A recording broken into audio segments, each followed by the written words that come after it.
Good morning, or good afternoon, wherever you may be, or good evening, or good night. This is Jen at JensArtyInclinations, a place to create, share, and play. Hello everyone. So we're back for Junk Journal January, another day. Goodness me, so many videos.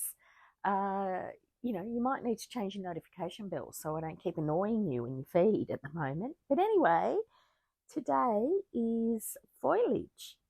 So I had this envelope, like what do you call it? A portfolio sort of envelope?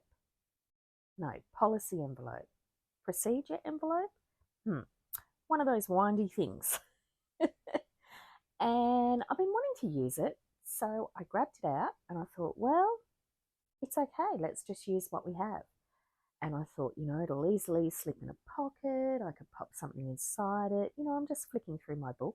Oh, sorry, check below in the description box.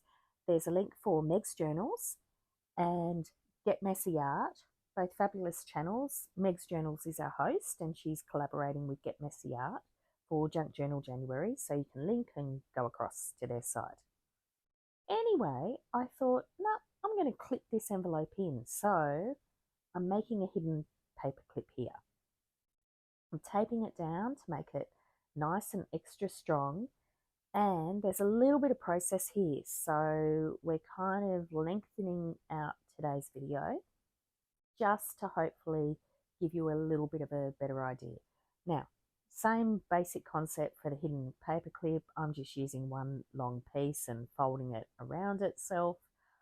When I'm doing my hidden paper clips lately, if I can, I like to make the back piece slightly shorter, the same as the paper clips are slightly shorter. I find it easier to clip it onto the page and to work out, where it is. Anyway, so yeah, that's what I'm doing. One side's longer than the other. I'm just clipping it together with some bulldog clips to make sure that it sticks down on itself really, really well, because that's cardstock.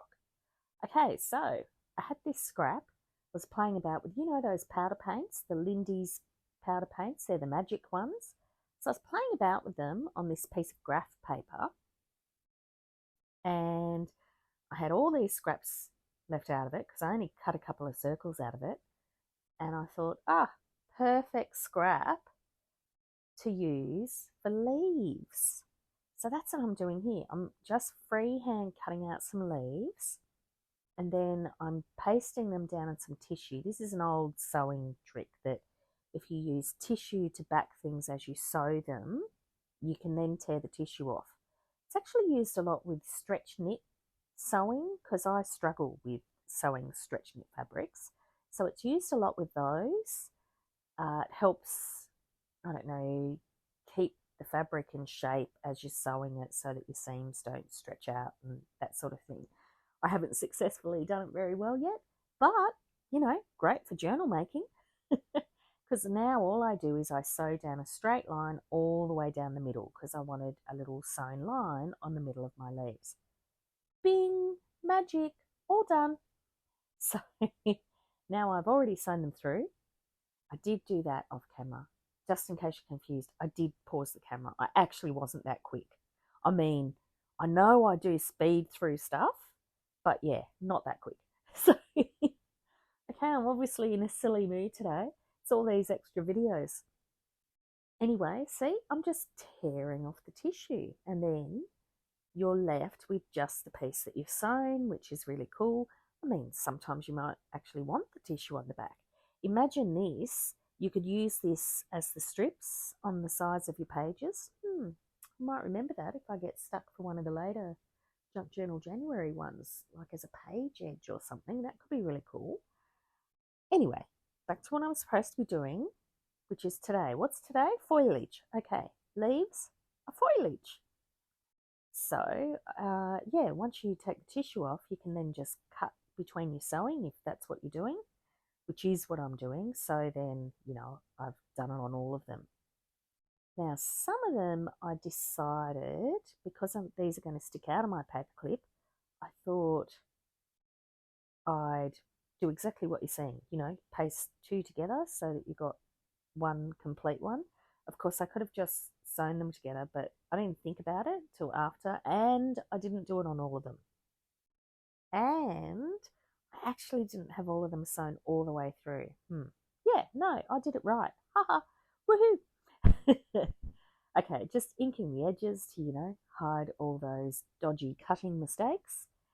And now all I'm doing is I'm just sewing them onto my paperclip.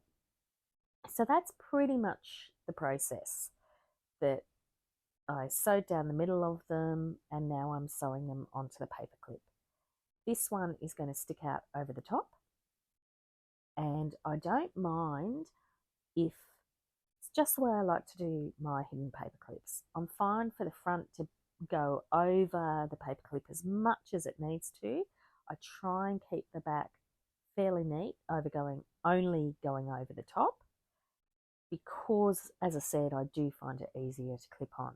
I do like making them two-sided when they're hidden, but you don't always need to. Just a plain back can also look really nice. But I did it two-sided in this one. So there you are. When I'm sewing them down, I'm just, kind of trying to eyeball where the edge is and only gluing right to the edge. That is, what am I doing? Oh yeah, now I'm just, pasting all the different little leaves down, some big leaves, some little leaves. I did 3 sizes and that seemed to work fine. And now I've got it all pasted down on both sides. See that one on the edge? I haven't pasted the edge together so that the paperclip will slide down the page. But I did just snip off the bottom at the back. Remember how I said at the back I don't like it to go below? So you can see where the edge is really, really easily when you're sliding it onto the page. Now, needed a double butterfly for some reason, this one. But oh my goodness. Oh, this is just a little mushroom card. It's actually a new one. So I just inked around the edges and popped that into my foliage envelope. Yeah, but my paperclip on this one, gotta say, really loved how that turned out. I'm going to do those leaves more often. I'm going to, what a great way to play with your scraps. Doesn't it just look so effective? Looks like I meant to do that, like I actually painted that page so that I would cut leaves out of it, but no, not me. It was all a fluke. Alrighty, so I then decided that I would actually put it on a map page because it's a stronger page and I didn't want to back it. I really liked the map, so it was too busy though against my envelope. So I decided that I'd get out the gesso and I'd knock it back, worked out fine. So speeding this up a little bit, although if you're overseas, I can probably get away with my mispronunciations. You might think it's just the Australian way or the Canberra way to pronounce it. It's not, it's just that I can't speak well. But one of the things with gesso too is you can actually make marks in your gesso. So I had a bit of a play with that. Once it was dry, I then just did some stamping over it, a little bit of my crisscross stamp and a bit of text. That's subtle. I may add something later, I may not. But that was just enough to, pull it together a little bit, inking around the edges again, just to give it a bit of a border feel. And there we are, it's all clipped on. So of course, I had to do one last little thing before I finished. I wanted something on the back of that little ledger paper strip. So I had a leaf picture. I think that's one of Pam at the Paper Outposts digitals, by the way. And I just pasted it at the top and bottom, put a little thumb hole in it, and this is just a folded piece of normal note paper. And there you go. That's my Junk Journal January for today. You all take care and I'll see you tomorrow. Bye. I'd love it if you could leave me a comment below. Hit the like button if you enjoyed what you saw today. And of course, please subscribe if you haven't already. I will see you next time. And in the meantime, keep creating. Enjoy.